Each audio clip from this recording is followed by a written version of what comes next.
ये बिल्डिंग अपनी यहाँ से हम देखते थे छत पे आके, तो वो बिल्डिंग अपनी जगह छोड़ रही थी। उससे हमने जो मालिक है जिन्होंने बनाया था उनसे कांटेक्ट करने की कोशिश करी, मगर उनसे हो नहीं पाया। वो आते ही नहीं थे। उस टाइम सुबह का टाइम था, मिनिमम 8-9 बंदे तो होंगे। कुछ लोग बाहर निकले भी हैं। अब ये पता नहीं, हम तो घर में थे, हमें आवाज़ आई, हम कुछ सीधा छत पे आए और कुछ नीचे गए अपने घर में। जब तक तो 3 मंजिल गिर चुकी थी ऊपर के। हाँ, बिल्डिंग आज सुबह के वक्त धड़धड़ा के गिर गई और इस वक्त यहाँ पर लाइव रेस्क्यू ऑपरेशन चल रहा है। जो मलबे के अंदर दबे हुए लोग हैं उनको निकालने की कवायद चल रही है। आप देख सकते हैं कि एक शख्स किस तरीके से अंदर दबा हुआ है और वो अपने दोनों हाथ बाहर निकलने की कोशिश कर रहा है। इस बीच में दिल्ली फायर सर्विस की टीम मौके पर है और इसके अलावा दिल्ली पुलिस मौके पर है, जो कटर से सामान को काट रहे हैं और उस शख्स को निकालने की कोशिश कर रहे हैं। यहाँ पे आप देख सकते हैं कि जिस हेलमेट लगा के दिल्ली फायर सर्विस की टीम खड़ी हुई है, एक शख्स अंदर से हाथ ऊपर निकाले यहाँ पे नजर आ रहा है और इसके अलावा अन्य लोग भी यहाँ पे फंसे होने की आशंका जताई जा रही है। बताया जा रहा है करीब 6 लोग जो हैं वो इस मलबे में दबे थे, जिसमें कुछ लोगों को बाहर निकाला गया है और एक शख्स अब यहाँ पे आपको दबा हुआ नजर आ रहा है, जो बाहर निकलने की कोशिश कर रहा है और यहाँ पे वो मदद की गुहार लगा रहा है। हालांकि जो रेस्क्यू टीम है वो मौके पर पहुंच चुकी है और वो उस शख्स को निकालने की यहाँ पर कवायद कर रही है। ये 3 मंजिला बिल्डिंग बताई जा रही है कि ये बिल्डिंग थी, इसके चपेट में सामने की बिल्डिंग भी आई है। 22-22 गज की बिल्डिंग है, ये एक दूसरे से काफी सटे हुए हैं, संकरी बिल्डिंग है ये। फिलहाल सुबह के वक्त बताया जा रहा है कि 8 बजे बिल्डिंग गिरी थी और यहाँ पे अब रेस्क्यू कार्य चल रहा है। जिस जगह बिल्डिंग गिरी है उस बिल्डिंग के ठीक बगल में जो घर है उसमें रहने वाले एक रेजिडेंट हमारे साथ हैं। सर, क्या हुआ था सुबह और इस बिल्डिंग की क्या हालत थी? क्या पहले जर्जर हालत में थी? नहीं सर, ये अभी इसको बिल्डिंग को 5-6 साल हुए बने हुए और हालत बुरी थी, ढंग से बना नहीं था ये मकान। तो जो बारिश जो हुई थी अभी 10-12 दिन पहले पीछे, तो उस दौरान इसमें पानी बहता चला गया। तो ये बिल्डिंग अपनी यहाँ से हम देखते थे छत पे आके, तो वो बिल्डिंग अपनी जगह छोड़ रही थी। उससे हमने जो मालिक है जिन्होंने बनाया था उनसे कांटेक्ट करने की कोशिश करी, मगर उनसे हो नहीं पाया। वो आते ही नहीं थे। तो यहाँ पे मकान मालिक नहीं रहते थे? नहीं, वो देवनगर रहते थे। देवनगर रहते था। यहाँ पे सारी लेबर रहती थी जो काम करती थी।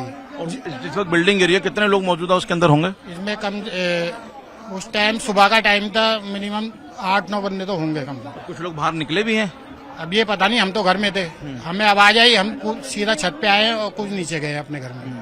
जब तक तो 3 मंजिल गिर चुकी थी ऊपर के। हाँ, और उसमें कारखाने चल रहे थे? कारखाने चल रहे थे, लेबर काम करती थी सारा, इसी में रहते थे, इसी में काम करते थे। तो ये बिल्डिंग हालत बिगड़ रही थी तो किसी ने इसकी शिकायत नहीं करी एमसीडी वगैरह से? नहीं सर, शिकायत तो मकान मालिक हम तो मकान मालिक से बोलेंगे ना, वो मिलता ही नहीं था उसको। गली वाले भी बोलते थे, जो आस पड़ोसी वो भी बोलते थे कि भाई आके देख लो। वो यहाँ से सुनते थे, यहाँ से निकालते थे, आते ही नहीं थे वो यहाँ पे। या किराया लेने आते थे या कोई काम होता था अपना, जब आते थे, वो आते ही नहीं थे। क्या नाम है आपका? मेरा नाम राजकुमार। जिस तरीके से पड़ोसी हैं ये राजकुमार जी बता रहे हैं कि जो मकान था ये करीब 5 साल पहले बना था। हालांकि मकान की कंस्ट्रक्शन ठीक तरीके से नहीं हुई थी और मकान मालिक यहाँ खुद नहीं रहते थे, यहाँ पे किराएदार रहते थे और यहाँ कारखाने चल रहे थे। लगातार मकान मालिक से इस बात की शिकायत की जा रही थी कि मकान के अंदर पानी भर रहा है, मकान की जो स्थिति है वो बिगड़ रही है, लेकिन मालिक ने इस बात को अनसुना किया, जिस कारण आज ये दुखद दुर्घटना सामने आई है जिसमें कुछ लोग फंसे हुए हैं। अभी इसमें क्या बड़ा हादसा हुआ है इसको लेकर भी रेस्क्यू ऑपरेशन चलाया जा रहा है, लेकिन अभी किसी की जान की हानि की खबर सामने नहीं आई है। लेकिन बताया जा रहा है कि जिस वक्त ये हादसा हुआ है करीब 8 से 9 लोग इस बिल्डिंग के अंदर मौजूद थे। करीब 9 बजे के आसपास प्रसाद नगर थाने में इंफॉर्मेशन मिला related to a building collapse, और ये बापा नगर एरिया है जो पीएस प्रसाद नगर के एरिया में पड़ता है, वहां से ये इंफॉर्मेशन मिला था। और इसमें करीब यहाँ पे एक 20 स्क्वायर यार्ड्स के आसपास का एक बिल्डिंग था, 20 स्क्वायर यार्ड्स के एरिया में बना हुआ एक बिल्डिंग था जो कि कोलैप्स कर गया है। ये बिल्डिंग बता रहे हैं कि काफी पुराना था, इसका एग्जैक्ट डिटेल्स हम सर्टेन कर रहे हैं। अभी तक जो है करीब 8 लोगों को यहाँ से रेस्क्यू करके हॉस्पिटल भेज दिया गया है। अभी भी कुछ लोग और ट्रैप होने का आशंका जताया जा रहा है, जिसके लिए लोकल पुलिस और बाकी सभी एजेंसीज मिलकर इस पे रेस्क्यू ऑपरेशन कर रहे हैं।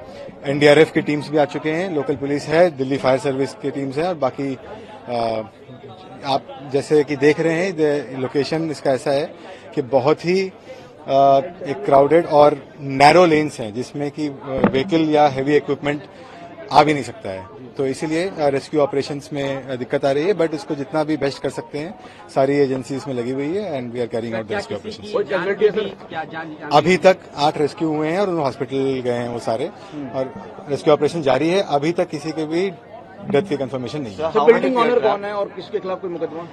अभी तो रेस्क्यू ऑपरेशन के बाद जो लीगल एक्शन होगा उसको लिया जाएगा। सर कितने लोग ट्रैप हो सकते हैं अभी इसमें? देखिए इसका एग्जैक्ट, क्योंकि इसमें कुछ ऐसा बताया गया है कि यहाँ पे कुछ टेनेंट रहते थे जो दिल्ली के बाहर के थे, तो exact number of persons certain कर रहे हैं। Some are saying 10, some are saying 12, तो we are ascertaining the exact number. अभी 8 तो हमने ऑलरेडी रेस्क्यू कर लिया है और इसको फर्दर बिल्डिंग वैध थी या अवैध थी सर? ये तो आई थिंक पूरा एरिया ही एक अनऑथराइज्ड कॉलोनी है।